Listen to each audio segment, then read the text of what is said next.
Hey, people, what's going on? I'm gonna give y'all my thoughts on Charlie Kerk murder. And to be honest, I really don't feel anything for Charlie Kerk's murder, considering all the shit he has said about black people getting murdered by cops, whether it be Sandra Bland, Breonna Taylor, Breonna Lewis, George Floyd, Trayvon Martin, or any other black person that have been killed, including the people that were shot in the Tops grocery store, and the people that were shot once he got it right up the state up. Matter of fact, this day, the guy that shot the people up in the church, what's his name? Didn't come to him. But he gave justification for why these people were killed, all these black people were killed, but trying to make the killers the victims. So this man has said things to make basically criminalize the people that were being killed and to victimize the people that did the killing. And he said he had a lot of choice things to say about the black community, use of white nationalists and white supremacists. So him being killed, I really don't feel no empathy or empathy for this man getting killed. To me, I see it as karma.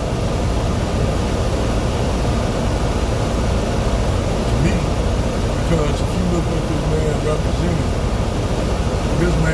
represented everything that white supremacy stands for. This is the man that orchestrated the Unite the Right not to be replaced. Even though, like I said in many videos, the white man cannot talk about replacing great replacement when he removed people from their land by force. Whether it be the Native Americans, whether it be the destruction of thriving black communities, whether it be the removal of people from indigenous people from anywhere. The white man had did it violently. Whether it is his replacement is happening, something that's happening naturally. That's going to happen due to white people being the minority in the world. You surrounded by people of color. Not saying that, that we wish that this happened with white people, but this is what's going to happen anyway, due to the fact that you all have dwindling populations, not only here in the Americas, but in Europe. So this is going to happen regardless of whether somebody did it violently or not. But obviously it's nature that selected that.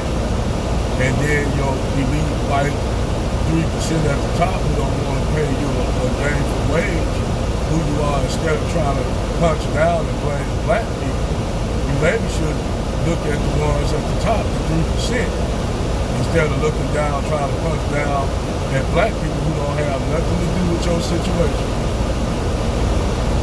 You need to look at your 3% at the top running shit, because obviously they don't want to foot the bill for white supremacy.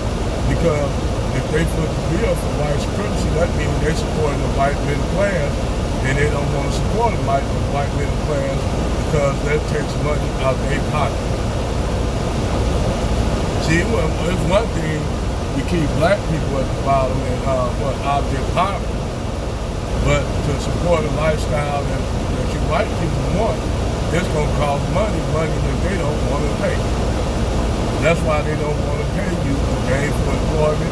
That's why they want to bring the Indian visa workers over here to work in the tech field. That's why that white woman down in the state over down here called on that Honda plant to have all those South Korean engineers sent back, even though they were here to train Americans for the jobs. And now, due to her white supremacy, now they cost Americans jobs. So this is y'all white people doing fucked up ass shit and not knowing the repercussions of what you do. Yeah. And unfortunately, this is white supremacy. Like I said, white supremacy is basically too expensive to maintain, and now you all trying to see it. That's why white men in this situation that they're in. But see, the thing is, white men are not able to deal with it and cope with it. And I'm gonna show you a prime example of why. When I used to work at Chrysler down in Fenton, Missouri, I worked at the Chrysler plant, the town and country plant. And they were shutting the plant down. You know, they were shutting the plant down. So, you know, everybody was upset because they, you know, that back then in the early 2000s, you know, the early 2000s, I had just came back from that, you know, the Gulf War. Yeah, I just came back from it. So I got a job at Chrysler. It wasn't up for what, 5 years and shit. You know, then you have what, 9/11 happened right around, you know, right around that time. So you had that situation. So now you had these people, mostly white people, were trying to figure out how they was gonna live their lives because they got so used to going on vacations, doing all kind of shit that, you know, white middle class white people did, blue collar white people did, go fishing with their son, go on little vacations, skip road trips, buy expensive things. And now they were in a situation where they didn't know how they was gonna maintain their life or even their marriages. So a whole lot, you know, we sitting at the cafeteria, and one of my coworkers, you know, white coworkers, he was telling me, what you gonna do after the play? What you gonna do? I'm like, shit, I'm gonna do what I gotta do, get out here and, you know, find me another gig, you know, that's how black people think. You know, we've been in here in this situation. So we know how to cope with situations like this, where white people cope with any kind of loss. They damn near crashing out, ready to motherfucker crash and burn. You know, and the same guy I was talking to, they said up on what you call Channel 4 News, this dude got on Highway 44 and put a 12-gauge shotgun to his mouth and blew his head off, all because he didn't know how he was going to provide for his family. And he was losing everything. You have a lot of white people that crash out like that when it's a loss or something that benefits them. So it's the same thing like now. You got white men losing a whole lot of shit. And they crying about just losing just small things. Shit, black men and black people in general have been in a hole for so goddamn long. We looking at them. They foot just 1 foot in, and they damn near crashed out. They got 1 foot in. We've been down in the goddamn hole. And see, the thing is, black people, our people been in poverty for so long, we just adapted to it.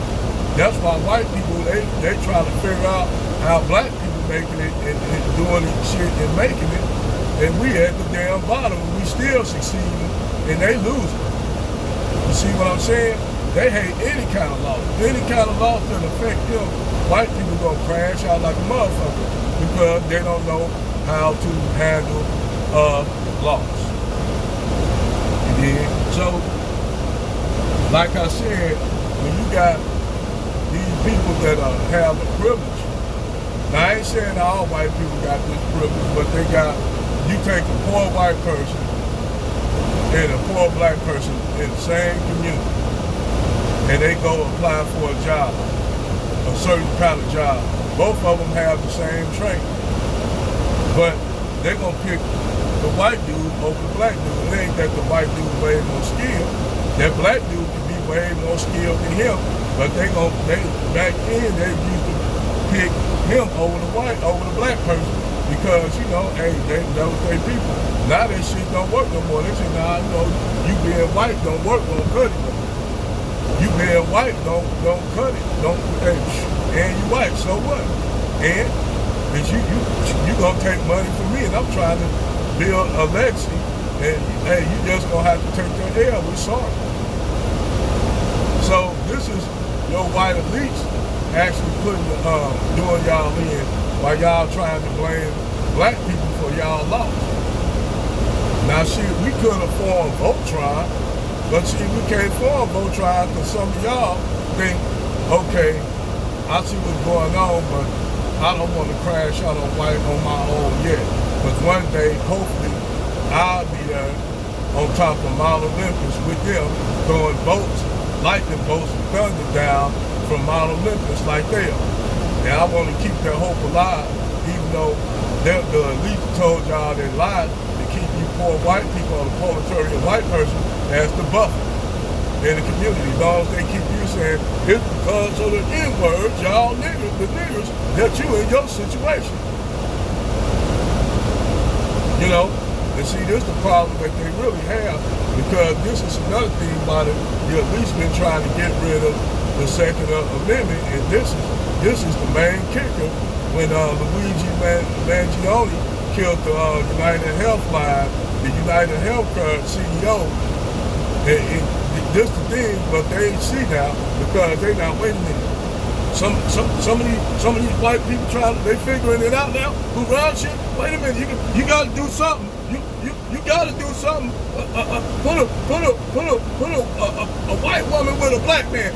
You gotta create something to keep them focused on the black people. That's the problem. But because you can't have them focusing on us, and we can't have these poor middle class white people forming Voltron against us. So yeah, they tell the proletariat poor white person, a middle class person, that because of them N-words, that you all in the situation you in.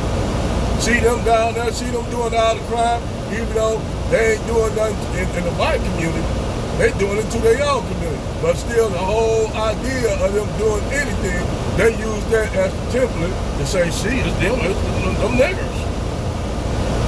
And the poor proletarian white people, instead of thinking like, wait a minute, y'all trying to pull one over on them. Nah, we know who the enemy is. But they don't think like that, and Charlie Kerk was one of those people that were giving money to do that, create that whole situation, just like you got Nick Fuentes, Richard Spencer, Jared Taylor, David Duke.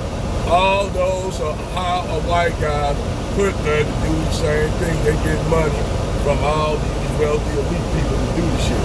They might be having some white supremacist views, but believe me, they getting paid money to do it. But yes, me feeling sorry for Charlie Kerk getting killed, I can give a shit less about that man getting killed. And so what?